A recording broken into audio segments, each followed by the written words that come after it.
Assalamu alaikum warahmatullah. A gurguje barkamu da safiya da batun mun tashi lafiya. Mutane suna ta comment da yawa iri-iri. Za ga ana cewa mai bayani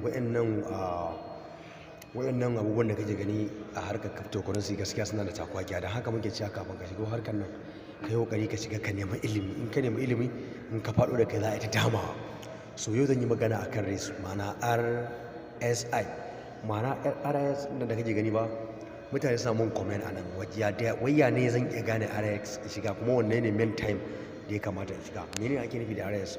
Wannan ruwan blue na wannan ruwan ɗoron nan da wuganta ta yi dumping haka, ita ce mai nuna alama ko yin zai tayi ko kuma zai fadi.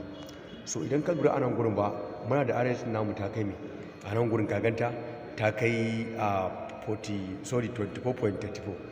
to abinda nake so in gaya muku a nan gurin ba, RX inda ake so a shige ta, ka gane, ake so a shiga ake yawan taking problem ba, ana shiganta a 45, 50, 35.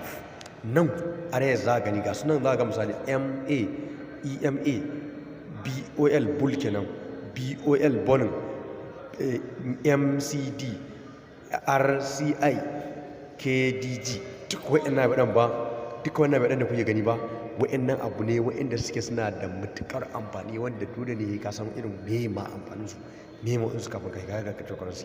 To amma abin da yake faruwa anan shine yawanci duk da muna shiga da kani ko muna so dai kaga ba za a ce mutum ba zai iya ba, duk abin da ka sa a ranka zaka yi, amma ina baka shawara lalle ka je ka nemi ilimi.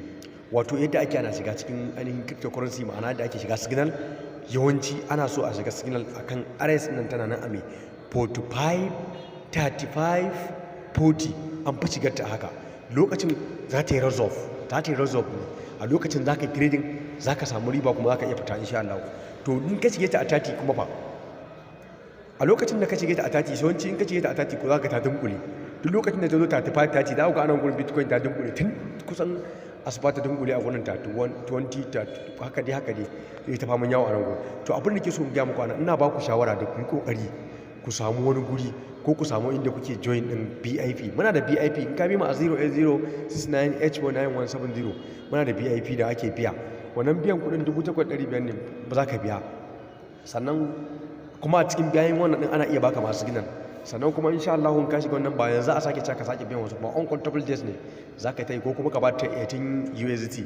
To wannan abin da ya mutukar ƙara ba ƙarin goya, za ku koyi wasu abubuwa, za ku koyi abubuwa da dama. To lalle ina so kowa ya gane me ake nufi da RSI, ma'ana raise up kenan da za a yi. To ana so a don in ka zo ka danna ta ka taba ta, yanzu ka ga yadda take tafiya anan, ka ganta, za ga abin take tafiya anan, gashi nan zan maka makin gashi nan 24.4. kaga in kake kasuwa a nan gurin ko za ta tattaban jaka ne 24, 30, 32, za ta dinga taban jaka ka ta dinga hawa tana sauka 35. To amma an fa shiganta a 45, 30, to a 45, 50, irin su 35.